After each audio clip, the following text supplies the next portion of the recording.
오늘은 시편 98편의 말씀을 통해서 함께 은혜를 나누고자 합니다. 이 시편 98편은 시편 95편부터 이어지는 6편의 신정시 가운데 하나인데요. 이 시편 98편에서는 하나님의 구원을 노래할 뿐만 아니라 하나님의 심판까지도 노래하고 있습니다. 우리의 관점에서의 심판을 두렵게 생각하기도 하지만 하나님의 관점에서의 심판은 하나님의 택함 받은 백성을 구원하는 날입니다. 그래서 우리가 노래하고 찬양해야 합니다. 관점에 따라서 다르게 보이는 것이죠. 세상의 심판받을 대상은 하나님이 이 땅에 오신다는 자체가 두렵습니다. 마지막이 있다는 자체가 두렵습니다. 그런데 하나님의 백성은 마지막이 있고 끝이 있다는 것이 얼마나 감사한지 모릅니다. 왜냐하면 악도 기한이 있다 그 말이죠. 세상의 악한 세력들도 언젠가는 하나님의 심판대 앞에 서게 되고 그 심판받게 될 것을 우리가 마음에 두고 살면요, 늘 우리가 이 땅에 있지만 거룩한 마음으로, 깨끗한 마음으로 하나님의 백성의 모습으로 살아갈 수 있는 것입니다. 저와 여러분이 오늘 이 시편 98편의 말씀을 보면서 그런 마음으로 이 시편을 읽기를 주님의 이름으로 축복합니다. 시편 98편 1절에 새 노래로 여호와께 찬송하라. 그는 기한 일을 행하사 그의 오른손과 거룩한 팔로 자기를 위하여 구원을 베푸셨음이로다.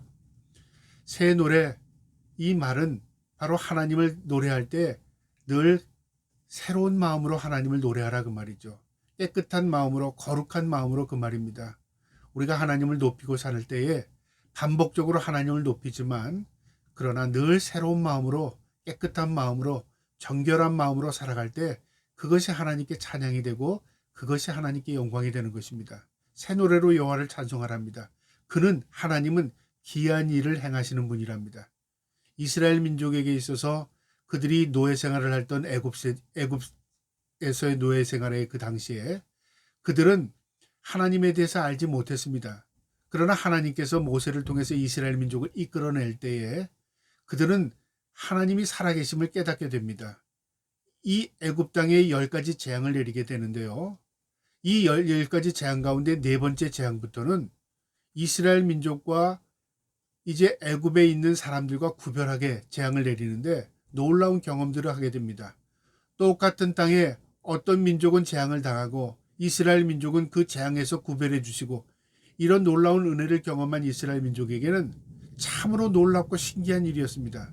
그것뿐만 아니라 그들이 광야에 나와서 40년 동안 기거를 하면서 이동을 할 때에 하나님께서 그들을 한 끼도 굶기시지 아니하고 하늘에서 만나를 비처럼 내려주셨습니다.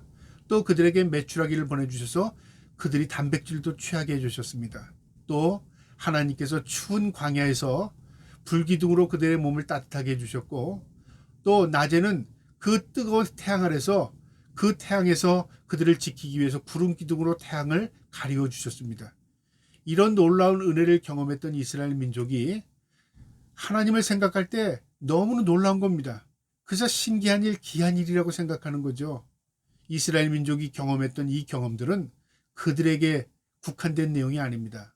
오늘날 우리의 삶 가운데서도 신기하고 귀한 일들이 참으로 많이 일어납니다. 하나님이 우리와 함께 하시고 하나님이 역사를 이루시고 하나님이 우리를 지키신다는 것을 우리 각자의 삶 가운데서 경험하게 되는 것입니다. 이처럼 귀한 일은 하나님의 택함 받은 백성들이 날마다 경험하는 삶입니다. 저와 여러분이 그 경험들이 날마다 축적될 수 있기를 주님의 이름으로 축복합니다. 하나님의 귀한 일을 행하시는데요, 오른손과 거룩한 팔로 구원을 이루신답니다. 오른팔이라는 것은 능력의 팔, 하나님의 능력을 의미하는 것이고요. 거룩한 팔, 하나님께서 구별하는 팔을 의미합니다. 하나님이 우리를 구별하여 하나님의 거룩한 백성을 삼으셨습니다. 하나님의 오른손으로 거룩한 팔로 우리를 새롭게 하신 것입니다. 그 다음에 자기 일을 위하여 구원을 베푸셨답니다. 하나님의 신실하심입니다. 하나님이 우리를 보고 구원하셨다면요, 이것은 공로가 우리에게 돌아옵니다. 우리가 깨끗해서, 우리가 거룩해서, 우리가 흠이 없어서, 우리가 착해서 구원했다면 하나님께서 그걸 보시고 구원하신 것이죠. 그런데 근거가 그게 아니라 그 말이죠. 구원은 하나님이 자기를 위하여 구원하신 겁니다. 하나님의 약속에 근거된 것입니다. 하나님의 신실하심에 근거된 것입니다. 그래서 하나님의 말씀은 하나님께서 그 신실한 약속을 하나님 스스로 이루어 가십니다. 여기에 구원의 근거가 있는 것입니다. 2절에요. 여호와께서 그의 구원을 알게 하시며 그의 공의를 문나라 목전에서 명백히 나타나셨도다. 하나님의 택함받은 백성들을 하나님이 구속하시고 하나님이 택함받은 백성들을 하나님께서 이끌어 가시는 것을 많은 열방이 보고 깨닫게 되었다 그 말이죠. 이것은 이스라엘만이 경험한 게 아니라 이스라엘의 주위에 있는 모든 열방들이 이스라엘 민족이 어떻게 구원받게 되었는가를 모두 알게 되는 것입니다. 우리의 삶에 적용하면 우리가 하나님 앞에 구원받은 백성으로서 이 세상을 살아나갈 때 믿지 않는 사람들이 우리의 모습을 보고 아, 하나님이 계시는구나. 하나님은 진짜 저와 저 사람과 함께 하시는구나. 그걸 보게 하시고 그걸 깨닫는 사람들을 통해서 우리의 삶이 하나님 앞에 영광이 되는 것입니다. 이처럼 이스라엘의 구원은 열방에게 증거가 된 것입니다. 3절에 그가 이스라엘의 집에 베푸신 인자와 성실을 기억하셨으므로 땅끝까지 이르는 모든 것이 우리 하나님의 구원을 보았도다. 하나님의 구원은 성실하고 하나님의 구원은 인자심으로 이루어진 것입니다. 왜요? 그분의 약속 안에 있기 때문에 그렇습니다. 하나님의 신실한 약속이 하나님의 신실함을 통해서 우리를 통해서 이루어진 것입니다. 땅끝까지 이르는 모든 것이 우리 하나님의 구원을 보았답니다. 언약이 성취되는 것, 모든 열방이 그것을 보게 된 것입니다. 그래서 구원의 역사는요, 하나님의 백성에게만 있는 것이 아닙니다. 하나님의 백성을 보고 있는 모든 사람들도 구원의 역사를 보게 되는 것입니다. 자신들이 구원받지 못할지라도 하나님은 계시는구나. 하나님이 하나님의 택함받은 백성을 하나님이 구원해 내시는구나. 이것을 하나님께서 보이게 하신다 그 말입니다. 4절에요. 온 땅이여 여호와께 즐거이 소리칠지어다. 소리내어 즐겁게 노래하며 찬송할지어다. 하나님을 찬양해야 할 당위성입니다. 즐겁게 기쁨으로 하나님을 노래하고 찬양해야 합니다. 왜요? 하나님은 우리를 구원하시기 위해서 심요막측하시게 하나님은 기한 일을 통해서 우리를 구원해 내십니다. 이게 하나님의 놀라운 은혜입니다. 그래서 우리는 피조물로서 창조주 하나님을 감사하며 찬양하며 노래하며 살아야 하는 것입니다. 온 땅이여 여호와께 즐거이 소리치고 노래하랍니다. 5절에요. 수금으로 여호와를 노래하라. 수금과 음성으로 노래할지어다. 자신이 가지고 있는 모든 악기를 동원해서 우리로 말하면 우리가 가지고 있는 재능, 우리가 가지고 있는 능력, 우리에 있는 모든 것들을 통해서 하나님께 영광을 돌리는 것이 합당하고 마땅하다 그 말입니다.